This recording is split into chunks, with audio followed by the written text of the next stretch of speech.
ఓం నమ శివాయ.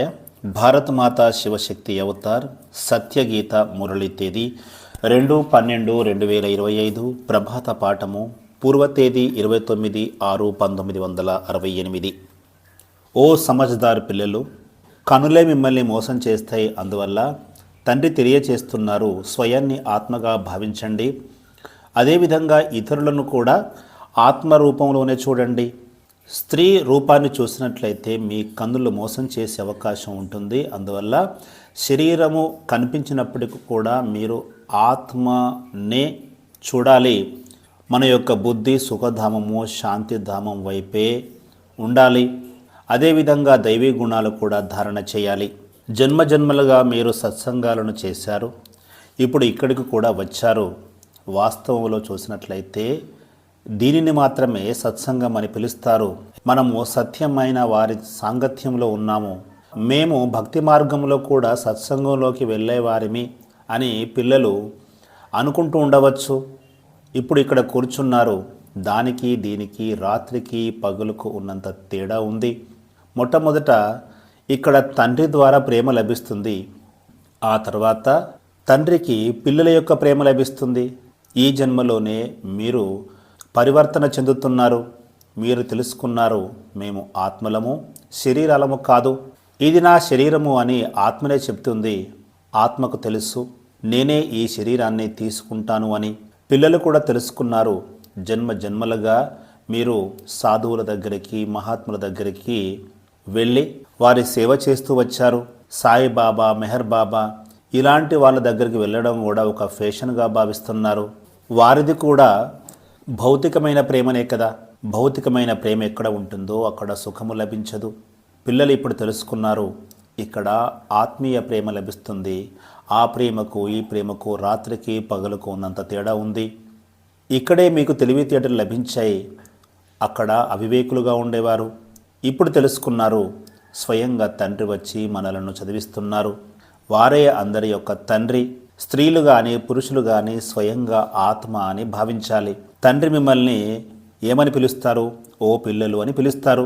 అలాంటప్పుడు పిల్లలు కూడా దానికి ప్రతిస్పందించాలి కదా. మీరు ఓ బాబా అని అంటారు. ఇది తండ్రి పిల్లల యొక్క మేళ. తండ్రి పిల్లలు, ఆత్మ పరమాత్మ యొక్క మేళ అని పిల్లలైన మీరు తెలుసుకున్నారు. బాబా బాబా అని మీరు అంటూ ఉంటారు. ఈ బాబా అనే పదము చాలా మాధుర్యంగా ఉంటుంది. బాబా అని పిలవడం ద్వారా వారసత్వము గుర్తుకు వస్తుంది. బాబా నుంచి ఏమి లభిస్తుంది? చిన్న పిల్లలు కూడా అర్థం చేసుకుంటారు. మీరు కూడా తెలుసుకున్నారు, మేము ఇప్పుడు తండ్రి పరంపిత పరమాత్మ దగ్గరికి వచ్చాము.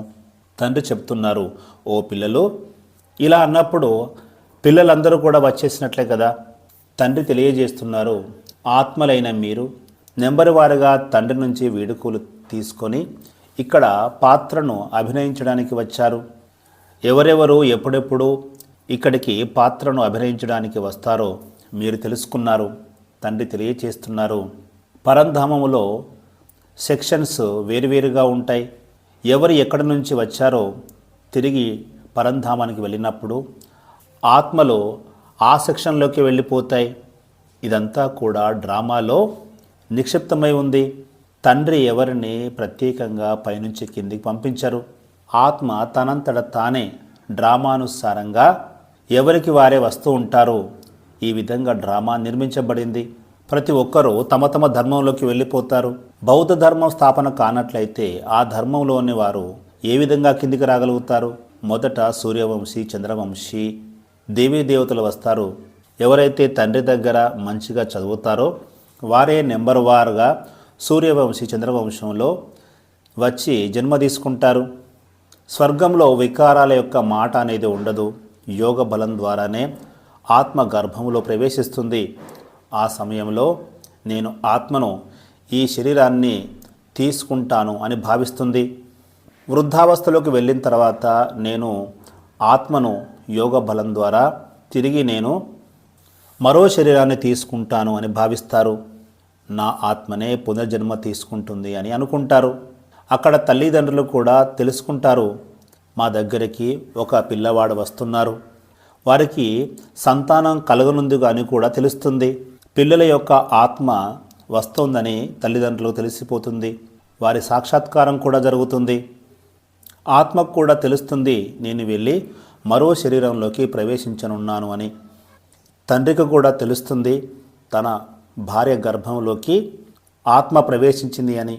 అంటే ఇదంతా కూడా అనుభూతి చెందుతారు. సాక్షాత్కారం కూడా జరుగుతుంది.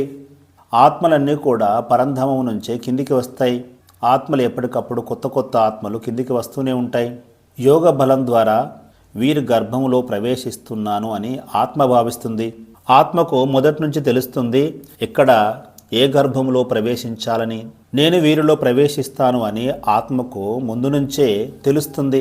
పిల్లలు ఏ విధంగా వస్తారు, ఏ విధంగా ప్రవేశిస్తారు అనేది మీరు తెలుసుకున్నారు. మాకు ఒక పుత్రుడు కలుగుతారని తెలుస్తుంది. ఎప్పుడైతే 60 సంవత్సరాల వయసు వస్తుందో ఆ సమయంలోనే పిల్లలు జన్మిస్తారు. ఇది కూడా ఆలోచించాల్సిన విషయం. ఏ వయసులో సంతానము కలగాలి అనేది కూడా అక్కడి సాంప్రదాయం ప్రకారం కొనసాగుతుంది. అవన్నీ కూడా మున్ముందు మీరు తెలుసుకుంటారు. అంతేకాని 15-20 సంవత్సరాల వయసులో పిల్లలు జన్మించరు. ఇక్కడ జన్మించినట్లుగా అక్కడ ఆయుష్ 150 సంవత్సరాలు ఉంటుంది కనుక పిల్లలు ఎప్పుడు జన్మించాల్సి ఉంటుంది? ఎప్పుడైతే పూర్తి యవ్వనావస్థలో ఉంటారో అప్పుడే వారికి సంతానం కలుగుతుంది. అర్ధ ఆయుష్ కంటే కొంచెం ముందుగా సంతానోత్పత్తి కలుగుతుంది. ఆ సమయంలోనే వారికి పుత్రుడు కలుగుతారు. ఎందుకంటే ఆయుష్ ఎక్కువగా ఉంటుంది కదా. తప్పకుండా ఒక కుమారుడు జన్మిస్తారు. ఆ తర్వాత కుమార్తె జన్మిస్తుంది. ఈ విధంగా అక్కడ కొనసాగుతుంది. మొదట కుమారుని ఆత్మ వస్తుందా లేదా కుమార్తె ఆత్మ వస్తుందా? కానీ మనకు బుద్ధి ఏం తెలియజేస్తుందంటే మొదట అబ్బాయి జన్మిస్తారు. ఆ తర్వాత 8-10 సంవత్సరాల తర్వాత మళ్ళీ అమ్మాయి జన్మిస్తుంది. ఆయుష్ ఎక్కువగా ఉన్న కారణంగా పిల్లల మధ్య వ్యత్యాసం కూడా ఎక్కువగానే ఉంటుంది. మొదటి సంతానం కలిగిన తర్వాత రెండవ సంతానానికి 8-10 సంవత్సరాల మధ్య వ్యవధి ఉంటుంది. మున్ముందు పిల్లలకు ఇదంతా కూడా సాక్షాత్కారం జరుగుతుంది. అక్కడ ఎలాంటి పద్ధతులు ఉంటాయో తెలుసుకుంటారు. కొత్త ప్రపంచంలోని కొత్త విషయాలను తండ్రి తెలియజేస్తారు. ఒకవేళ తండ్రి లేకపోతే ఈ కొత్త ప్రపంచాన్ని ఎవరు స్థాపన చేస్తారు? కాబట్టి అక్కడ జరిగే పద్ధతులను కూడా తండ్రి తెలియచేయవలసి ఉంటుంది. మున్ముందు తండ్రి మీకు చాలా విషయాలు వినిపిస్తారు. సాక్షాత్కారం కూడా జరుగుతుంది. అక్కడ పిల్లలు ఏ విధంగా జన్మిస్తారో కూడా తెలుస్తుంది. ఇదేమి కొత్త విషయం కాదు. మీరు ఎక్కడికి వెళ్తున్నారంటే కల్పము కూడా అక్కడికే వెళ్తూ వచ్చారు. ఇప్పుడు వైకుంఠము కూడా సమీపంలోకి వచ్చింది. పూర్తిగా సమీపంలోకి వచ్చి చేరుకుంది. ప్రతి వస్తువు కూడా మీకు సమీపంలోనే కనిపిస్తుంది. ఎంతగా మీరు యోగంలో నిమగ్నమైతే అంతగా మీరు అన్ని విషయాలు తెలుసుకుంటారు. అనేక సార్లు మీరు అక్కడికి వెళ్ళి పాత్రను అభినయించారు. ఇప్పుడు మీకు వివేకం లభించింది. వివేకము మీతోనే వస్తుంది. స్వర్గంలోని పద్ధతులను తండ్రి ఇక్కడే తెలియచేయవలసి ఉంటుంది. ఇక్కడ నేర్చుకున్న తర్వాతే అక్కడికి వెళ్ళాలి. అందరికీ కూడా సాక్షాత్కారం కూడా జరుగుతుంది. అక్కడ ఏ విధంగా నడుచుకుంటారు అనే దాని గురించి అందరికీ తెలిసిపోతుంది. మొదట్లో కూడా మీకు కూడా సాక్షాత్కారం జరిగింది. అక్కడ వివాహం ఏ విధంగా జరుగుతుందో మీరు సాక్షాత్కారం ద్వారా తెలుసుకున్నారు. పిల్లలు ఏ విధంగా జన్మించారో కూడా సాక్షాత్కారంలో మీరు చూశారు. కానీ ఆ సమయంలో మీరు అల్ఫ్ బే చదివే పిల్లలుగా ఉండేవారు. ఇక అంతిమంలో కూడా మీకు సాక్షాత్కారము జరుగుతుంది. తండ్రి మీకు సన్ముఖంలో కూర్చొని తెలియచేస్తున్నారు. స్వర్గంలో జరిగేటివన్నీ కూడా ఇక్కడ నుంచే మీరు చూడవలసి ఉంది. మేము శరీరాన్ని త్వరగా విడిచిపెట్టాలని అప్పుడు మీరు భావిస్తారు. అన్నీ ఇక్కడ చూసిన తర్వాతనే అక్కడికి వెళ్ళిపోతారు.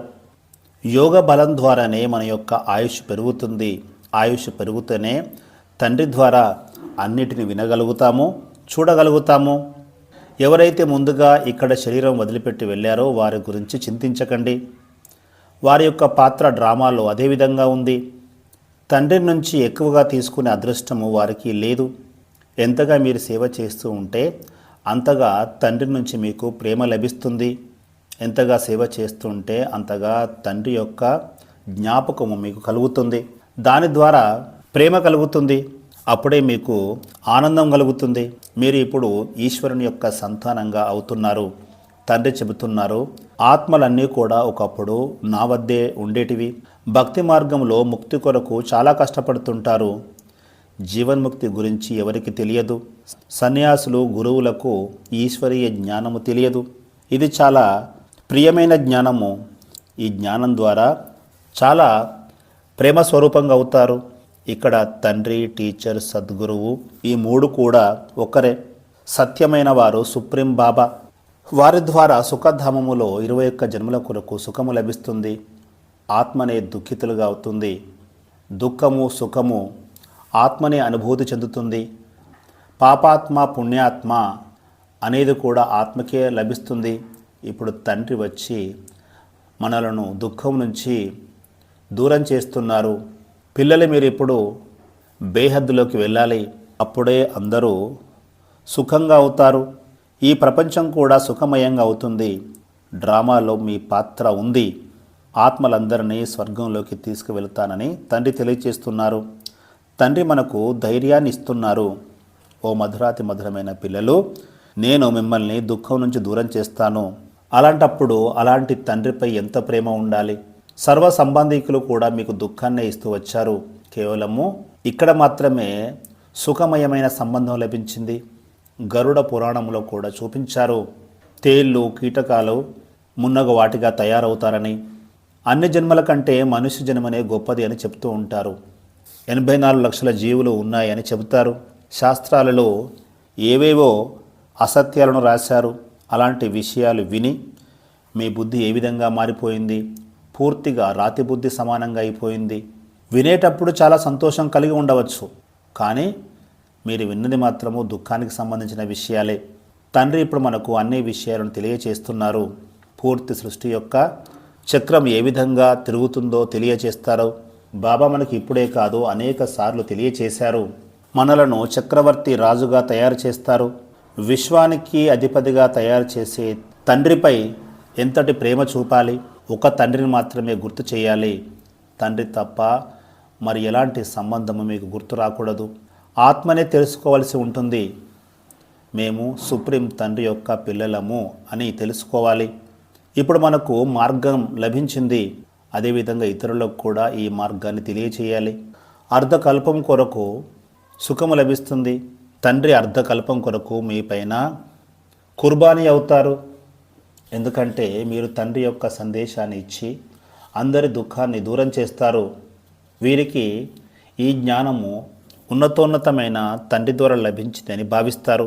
వీరి ద్వారా మనకు సందేశం లభిస్తుంది. ఆ తర్వాత మీరు కూడా ఇతరులకు సందేశాన్ని ఇస్తారు. సందేశాన్ని ఇస్తూ ఇస్తూ తండ్రి యొక్క పరిచయాన్ని తెలియచేస్తారు. పిల్లలందరినీ అజ్ఞానపు నిద్ర నుంచి మేల్కొల్పుతారు. భక్తిని అజ్ఞానం అని అంటారు. జ్ఞానము, భక్తి రెండు వేరువేరు. జ్ఞానం అంటే జ్ఞానమే, భక్తి అంటే భక్తియే. జ్ఞానసాగరులు ఒక తండ్రి మాత్రమే. వారే మనకు జ్ఞానాన్ని తెలియచేస్తారు. ఇప్పుడు పిల్లలందరికీ కూడా జ్ఞానాన్ని తెలియచేస్తున్నారు. తండ్రి 5000 సంవత్సరాల తర్వాత వచ్చి చదివిస్తున్నారని పిల్లలు తెలుసుకున్నారు. మీ జ్యోతిలో కొంచెమే తైలము మిగిలిపోయింది. జ్యోతి ఆరిపోయే స్థితికి వచ్చేసింది. అందువల్ల తండ్రి ఇప్పుడు జ్ఞానమనే తైలాన్ని అందులో వేస్తున్నారు. అప్పుడే ఆత్మ ప్రజ్వలితమవుతుంది. తండ్రిని గుర్తు చేసినప్పుడే ఆత్మ ప్రజ్వలితమవుతుంది. ఆత్మలో ఏదైతే మలినము చేరిందో తండ్రి స్మృతి ద్వారానే అది తొలగిపోతుంది. స్మృతి చేసేటప్పుడే మాయ యుద్ధం చేస్తుంది. మాయ క్షణక్షణము మరిచిపోయేలా చేస్తుంది. మలినము తొలగించకుండా అడ్డుపడుతుంది. మీరు మలినాన్ని తొలగించుకున్న కొద్దీ మాయ మీకు మలినాన్ని మళ్ళీ అంటిస్తుంది. తండ్రి చెబుతున్నారు, పిల్లలు మీరు నన్ను గుర్తు చేయాలి. అప్పుడే మీ యొక్క మలినము తొలగిపోతుంది. ఇందులోనే శ్రమించాల్సి ఉంటుంది. మాయ యొక్క తుఫాన్లు చాలా వస్తాయి. మాయ తన వైపు ఆకర్షిస్తుంది. అందువల్ల తండ్రి తెలియచేస్తున్నారు, దేహీ అభిమానిగా అవ్వండి. మేము ఆత్మలము అని అనుకోండి. బాబా వద్దకు ఈ శరీర సహితంగా వెళ్ళలేరు. శరీరం నుంచి ఆత్మ విడివడి వెళ్ళవలసి ఉంటుంది. ఆత్మను చూసినట్లయితేనే మీలోని పాపాలు తొలగిపోతాయి. శరీరాన్ని చూసినట్లయితే పాపాలు పెరిగిపోతాయి. ఒక్కోసారి పాపం పెరుగుతుంది, ఒక్కోసారి తగ్గుతుంది. ఇదంతా కూడా నడుస్తూ ఉంటుంది. మీ యొక్క స్థితి కిందకి మీదకి నడుస్తూ ఉంటుంది. కర్మాతీత అవస్థను పొందేంత వరకు ఈ పరిస్థితి ఇలాగే ఉంటుంది. అంతిమములో ఆ స్థితిని మీరు పొందుతారు. ముఖ్యంగా ఈ కన్నులే మిమ్మల్ని మోసం చేస్తాయి. అందువల్ల తండ్రి తెలియచేస్తున్నారు, స్వయాన్ని ఆత్మగా భావించండి, ఇతరులను కూడా ఆత్మగా చూడండి. స్త్రీ స్వరూపాన్ని చూసినట్లయితే కన్నులు మోసం చేస్తాయి. అందువల్ల శరీరము ఉన్నప్పటికీ కూడా శరీరాన్ని చూడకండి. మన యొక్క బుద్ధి సుఖధామము, శాంతిధామం వైపు వెళ్ళాలి. దైవీ గుణాలు కూడా ధారణ చేయాలి. శుద్ధమైన భోజనాన్ని స్వీకరించాలి. దేవతలు పవిత్రమైన భోజనాన్ని స్వీకరిస్తారు కదా. విష్ణువు అనే పదం నుంచే వైష్ణవ్ అనే అక్షరం వచ్చింది. దేవతలు ఎప్పుడూ కూడా అపవిత్రమైన భోజనాన్ని స్వీకరించరు. వైష్ణవి దేవి యొక్క దేవాలయం కూడా ఇక్కడ ఉంది. ఇప్పుడు లక్ష్మీనారాయణులు సాకారంలో ఉన్నారు. వాస్తవంగా చూసినట్లయితే వారికి 4 భుజాలు చూపించవలసిన అవసరం లేదు. కానీ భక్తి మార్గంలో వారికి 4 భుజాలు ఉన్నట్లుగా చిత్రీకరించారు. దానినే అనంతమైన అజ్ఞానము అని అంటారు. 4 భుజాలు గల మనుషులు ఎవరు ఉండరు అని మనుషులకు తెలియట్లేదు. సత్యయుగంలో కూడా 2 భుజాలు గలవారే ఉంటారు. భక్తి మార్గంలో మనుషుల యొక్క బుద్ధి రాతి బుద్ధిగా మారిపోయింది. దీనిని అర్థం చేసుకోలేరు. బ్రహ్మకు కూడా 2 భుజాలే ఉంటాయి. కానీ బ్రహ్మ యొక్క కూతురు సరస్వతి 2 భుజాలు కలిపి 4 భుజాలుగా చిత్రీకరించారు. వీరు ప్రజాపిత బ్రహ్మ. ఎంతమంది వీరు దత్తత తీసుకుంటూ ఉంటే అన్ని భుజాలు పెరిగిపోతూ ఉంటాయి. బ్రహ్మకు 8 భుజాలు, 10 భుజాలు, 20 భుజాలు ఉన్నట్లుగా కూడా చూపిస్తారు. విష్ణువుకు, శంకరునికి ఇన్ని భుజాలు ఉన్నట్లుగా చూపించరు. బ్రహ్మకే ఎక్కువ భుజాలు ఉన్నట్లుగా చూపించడం జరుగుతుంది. ఎందుకంటే బ్రహ్మ దగ్గర పిల్లలు చదువుతారు. భక్తి మార్గంలో ఏమేమి చెయ్యరో చెప్పండి. వారికి ఏమీ తెలియదు. తండ్రి వచ్చి పిల్లలని అర్థం చేసుకునేవారిగా తయారు చేస్తారు. మీరేమంటారు? బాబా, మీరు మమ్మల్ని ఎంత తెలివైన వారిగా తయారు చేశారు, శివ్ బాబా అని అంటూ ఉంటారు కదా. ఇప్పుడు మీరు తెలుసుకున్నారు వారు నిరాకారుడు అని. కానీ వారు మన తండ్రి. ముందుగా దీనిని అర్థం చేసుకోవాలి. ఎవరి తండ్రి? అందరి ఆత్మల యొక్క తండ్రి. మనుషులు ఎంతటి రాతి బుద్ధి గలవారికి అయిపోయారు. తమని తాము శివుని భక్తులుగా చెప్పుకుంటారు. అలాంటప్పుడు శివుని గురించి ఏం తెలుసుకున్నారు? శివబాబా ఆత్మలందరి తండ్రి అని మీరు తెలుసుకున్నారు. అందుకే వారిని పూజిస్తారు. మొట్టమొదట శివునికే పూజ జరుగుతుంది. ఆ తర్వాత క్రమక్రమంగా ఇతరుల యొక్క పూజ జరుగుతుంది. ఈ విషయాలన్నీ కూడా తండ్రి సన్ముఖంలో కూర్చొని తెలియచేస్తారు. ముఖ్యమైన విషయము, నిరంతరము తండ్రిని స్మృతి చేయాలి. మంచిది. మధురాతి మధురమైన ఆత్మీయ తెలివిగల పిల్లలకు ఆత్మీయ మాతృపిత బాప్ దాదాల యొక్క ప్రియ స్మృతులు నమస్తే. వరదానము, అఖండ యోగి భవ. మీరు నిర్విఘ్నంగా ఉన్నారా? అఖండ యోగులుగా అయ్యారా? యోగము ఎప్పుడూ కూడా ఖండన అవ్వట్లేదు కదా. ప్రియమైన దానితో ఎల్లవేళలా ఉండటమే అఖండ యోగం అవుతుంది. ఇప్పుడు కూడా ఎవరైతే మహాన్ ఆత్మలుగా పిలువబడుతున్నారో వారు ఏమని పేరు పెట్టుకుంటారు? అఖండానంద అని పెట్టుకుంటారు. కానీ అందరికంటే అఖండ స్వరూపులు మీరు. మీ ఆనందము కూడా అఖండమైనదే, సుఖము కూడా అఖండమైనదే. అన్నింటిలో అఖండితంగా ఉన్నారా? సంఘదోషం నుంచి దూరంగా ఉండి ఇతరుల అవగుణాలు చూస్తూ కూడా వింటూ కూడా వాటిని పట్టించుకోకుండా ఉండి అఖండ యోగిగా అవ్వచ్చు. ఎవరైతే అఖండ యోగిగా కారో వారు పూజ్యులుగా కాలేరు. అందుకే అఖండ యోగిగా అవ్వండి. అప్పుడే కల్పం మీరు పూజ్యులుగా అవుతారు. అర్ధకల్పము మీరు పూజ్య స్వరూపంలో ఉంటారు. అర్ధకల్పము మీ యొక్క జడ చిత్రాలకు పూజ జరుగుతుంది. అలాంటప్పుడు మీరు ఆ విధంగా అయ్యారా? ఓం నమః శివాయ.